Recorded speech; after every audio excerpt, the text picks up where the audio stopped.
उपनिवेशवाद और देहात। सरकारी अभिलेखों का अध्ययन। उपनिवेशवाद और देहात एक बड़े अलग ढंग का विषय है इतिहास से जुड़ा हुआ, क्योंकि जहां उपनिवेशवाद एक आधुनिक विश्व की बात है, वहीं देहात एक प्राचीन दुनिया की बात होती है। ये वो काल है जब एक तरीके से भारत, क्योंकि हम ये अध्याय जो है ये विशेष रूप से भारत के संदर्भ में पढ़ेंगे, तो भारत एक पुरानी पद्धति से, पुरानी व्यवस्था से, आर्थिक, सामाजिक, राजनीतिक इस व्यवस्था से धीरे धीरे बदलकर वह कैसे औपनिवेशिक व्यवस्था में आता है, और विशेष रूप से आर्थिक संदर्भ में। तो हमारा यह विषय एक बहुत गहरा विषय है, उपनिवेशवाद और देहात सरकारी अभिलेखों के अध्ययन से। हमको ये ध्यान देना होगा कि जो भी हम इस अध्याय में जानेंगे उसका सारा जो स्रोत है, जिसकी जानकारी हमको सब जहाँ से मिलती है, वे सब सरकारी अध्यलेख हैं, सरकारी अभिलेख हैं, सरकारी दस्तावेज हैं। तो इस प्रकार सरकारी दस्तावेजों से लिए गए जानकारी के आधार पर हम अपने देहाती समाज और इसके आर्थिक परिवर्तन के बारे में जानेंगे। भारत का उपनिवेश बनना, आखिर उपनिवेश क्या है, पहले तो हम थोड़ा सा ये समझ लें। उपनिवेश अर्थात अंग्रेजी हम उसे कहते हैं कॉलोनी।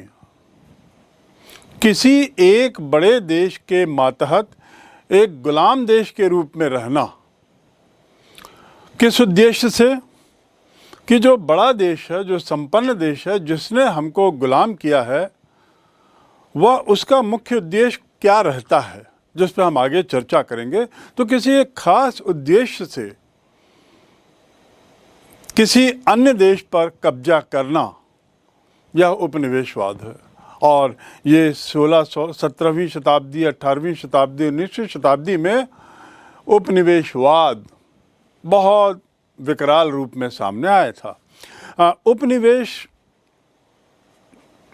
जब विकराल होता गया तो भारत कैसे अछूता रहता, और ख़ासकर भारत जो उस काल में बड़े आर्थिक रूप से बहुत संपन्न था, आर्थिक रूप से बहुत समृद्ध था और एक विशाल देश था। तो निश्चित रूप से दुनिया में ऐसे देश जो उपनिवेश बना रहे थे, उनकी नज़र तो भारत में थी ही। तो उपनिवेशवाद का बनना और उसको बनाने के लिए, भारत को उपनिवेश बनाने के लिए जो इंग्लैंड से जो ईस्ट इंडिया कंपनी आई, भारत आई और भारत पर उसने कब्जा किया, ये एक विश्व की बहुत असाधारण घटना है। क्योंकि यद्यपि कहने को तो इंग्लैंड ने भारत पर कब्जा किया और उसे एक अपना उपनिवेश बनाया, और अपनी इच्छाओं की पूर्ति के लिए भारत से उसने संसाधनों का निचोड़ किया, लेकिन इसका असर जो है ये पूरी दुनिया में पड़ा। अंग्रेज़ों के भारत आने से उन्होंने मात्र संसाधनों का दोहन ही नहीं किया, बल्कि भारत का बहुत तरीकों से दोहन किया, और उसका असर पूरी विश्व की आर्थिक और राजनीतिक व्यवस्था पर हुआ। तो इसलिए ये हमें ख्याल रखना होगा कि एक बहुत असाधारण घटना थी और विश्व इतिहास की एक बहुत महत्वपूर्ण घटना थी। इसने मात्र भारत के इतिहास को ही प्रभावित नहीं किया, मात्र भारत की सामाजिक आर्थिक व्यवस्था को प्रभावित नहीं किया, बल्कि विश्व की आर्थिक व्यवस्था, विश्व की राजनीतिक व्यवस्था भी इससे काफ़ी प्रभावित हुई। भारत में अंग्रेज़ों के आने की यदि हम बात करें तो जैसा हमको मालूम है कि 1605 के आसपास अंग्रेज़ भारत आए पहली बार। उस समय मुग़ल भारत में शासन कर रहे थे, मुग़ल साम्राज्य था, और उन्होंने कैसे धीरे धीरे कुछ क्षेत्रों में अपने व्यापारिक केंद्र बनाए और धीरे धीरे धीरे उसका विस्तार करते हुए कलकत्ता, बंगाल, तिरुचिरापल्ली, नीचे मद्रास प्रेसिडेंसी और इन क्षेत्रों में अपना धीरे धीरे उन्होंने व्यापार ही नहीं बढ़ाया बल्कि धीरे धीरे एक तरीके से कब्जा बनाया और फोर्ट के रूप में एक अपनी कॉलोनी को मजबूत करते गए। भारत में आखिर ब्रिटिश राज स्थापित कैसे हुआ, थोड़ा इसको समझने की जरूरत है और इसके बारे में थोड़ा हम कुछ विशिष्ट जानकारियां साथ में लेके चलें। सबसे पहले हमें ये जानना जरूरी होगा कि अंग्रेज ब्रिटेन इतने शक्तिशाली कैसे बने कि उन्होंने पूरी दुनिया में, पूरे विश्व में अपना राज स्थापित कर लिया। आखिर ऐसे क्या थे, क्या मादा था उनका कि सारी दुनिया उनकी मुट्ठी में आ गई थी। थोड़ा इतिहास की ओर, अंग्रेजी इतिहास की ओर नजर डालें तो 11वीं सदी से हम इसके आधुनिक ब्रिटेन का काल मान सकते हैं, जहां ड्यूक ऑफ नॉर्मैंडी विलियम्स ने फ्रांस से आक्रमण करके नया राज स्थापित किया। तो 11वीं शताब्दी आधुनिक ब्रिटेन की शुरुआत। दूसरी बात, 11वीं से 14वीं सदी में भौगोलिक स्थिति कुछ इस तरीके की थी कि वो कृषि के अनुकूल रही, लेकिन 14वीं सदी के बाद से अत्यधिक ठंड पड़ी, कृषि कुछ असंभव तरीके का हो गया और इसका परिणाम ये हुआ कि ये लोग इंग्लैंड के बाहर कुछ करने हेतु विवश हो गए और व्यापार ही एक जरिया था जिसके माध्यम से उन्होंने दुनिया की ओर जाना शुरू किया। तीसरी बात, विश्व व्यापार पर स्पेन, पुर्तगाल, इन लोगों का उस समय एक छत्र साम्राज्य था, एक तरफ शासन था, लेकिन भारत में भी पुर्तगाली राज ही शामिल था। इसे जीतने के लिए अंग्रेजों को या किसी भी साम्राज्य को पूंजी की जरूरत थी और अमेरिका, जहां स्पेन का आधिपत्य था, उसे छोड़कर ब्रिटिश कंपनी भारत की ओर मुड़ गई, क्योंकि अमेरिका जैसी जगह वह अपना ज्यादा धन खर्च नहीं कर सकती थी। ब्रिटिश ईस्ट इंडिया कंपनी जो है उसकी स्थापना एक तरीके से 1599 में कर दी गई थी और अब उसने भारत की ओर अपना मुंह मोड़ा। अगला बिंदु, पुर्तगाली व्यापारी जो भारत में थे उस समय वह अत्यंत घमंडी थे, एक तरीके से असहिष्णु भी थे और मुगल शासन, दक्षिण के विद्रोह, इन चीजों से न केवल त्रस्त ही थे बल्कि एक तरीके से उनका अपना कोष भी खाली होने लगा था, अपना स्वयं का मुद्रा भंडार भी खाली होने लगा था और कंपनी ने इस मौके का फायदा उठाते हुए पुर्तगालियों को हराया और जहांगीर से, जो तत्कालीन मुगल बादशाह था, उससे व्यापारिक अनुमति प्राप्त की।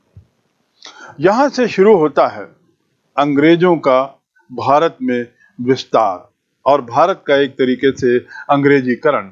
यदि हम मैप में देखें, ये 5वां बिंदु है, थोड़ा नक्शे में देखिए, धीरे धीरे 1600 के प्रारंभ से 1680 के बीच, ये जो करीब 75 वर्ष का काल है, कंपनी ने पूरे भारत के तटीय क्षेत्रों से एक तरीके से घेराबंदी कर ली और वे वहां अपनी सेना रखते थे जो छोटी रहती थी, लेकिन सेना तो थी।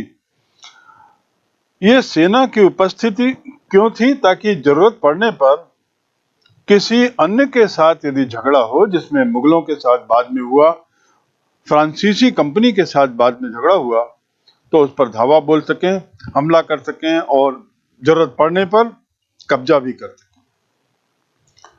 एक तरीके से हम कह सकते हैं कि अंग्रेजों के द्वारा जो 75 वर्ष के काल में, प्रारंभिक काल में जो घेराबंदी की जा रही थी समुद्री सीमाओं के आसपास से, उसे न समझ पाना ही हम कह सकते हैं कि शायद मुगल भारत की बहुत बड़ी भूल थी, क्योंकि इससे अंग्रेजों को एक तरीके से सुरक्षा भी मिल गई थी। जरूरत पड़ने पर वो समुद्री रास्ते भाग भी सकते थे, और यही भारत के लिए बहुत महंगा पड़ा, मुगलों के लिए बहुत महंगा पड़ा।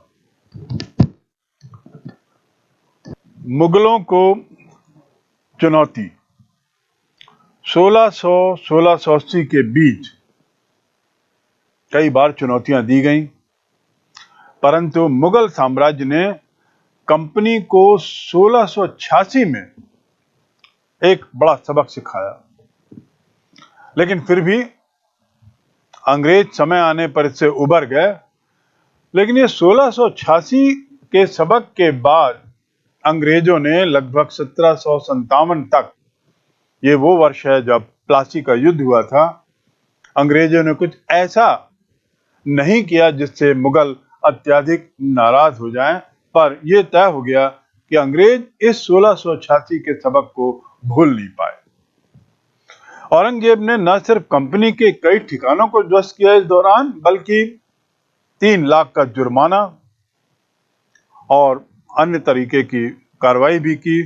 उस वक्त 3 लाख का जुर्माना यदि देखा जाए तो आज करीब 3 अरब के बराबर होना चाहिए। तो इस प्रकार ये जो सबक दिया गया, परिणाम क्या हुआ कि अगले 75 साल करीब अंग्रेज लोग एक तरीके से शांत ही रहे, या मौके को ताड़ते रहे, उचित समय की प्रतीक्षा करते रहे।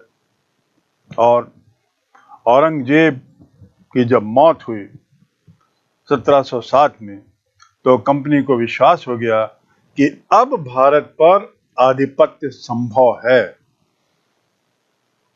कारण कि अब केंद्र कमजोर हो गया। दिल्ली पर औरंगजेब के बाद मुगल साम्राज्य में एक के बाद एक निर्बल शासक आते रहे, चाहे वो फर्रुखसियार हो या जहांदार शाह हो, मोहम्मद शाह रंगीला आदि आदि। इसके साथ ही हमें नहीं भूलना चाहिए कि इसी समय 1739 के आसपास नादिर शाह का भारत पर हमला हुआ। दूसरा, 1717 में यदि आप नक्शे को देखें तो मुगल राज में 3 स्वतंत्र राज्य हो गए, क्योंकि केंद्र की सत्ता कमजोर हो गई, तो क्षेत्रीय सत्ता ने अपने को स्वतंत्र करना शुरू किया। उसमें अवध एक था, जहां सादत अली खान, दूसरा राज्य बंगाल, मुर्शिद कुली खान, और तीसरा था दक्षिण भारत की तरफ हैदराबाद, जहां चिनक्लिक खान। ये 3 लोग एक तरीके से निर्बाध रूप से स्वतंत्र शासक के रूप में शासन चलाने लगे। अतः अंग्रेजों ने जो 1680 आते आते कलकत्ता में जिन्होंने अपना एक तरीके से हेडक्वार्टर बनाया था, ये वो काल है जब उन्होंने इस तरह की योजना प्रारंभ कर दी थी कि बंगाल को कब्जा करना है।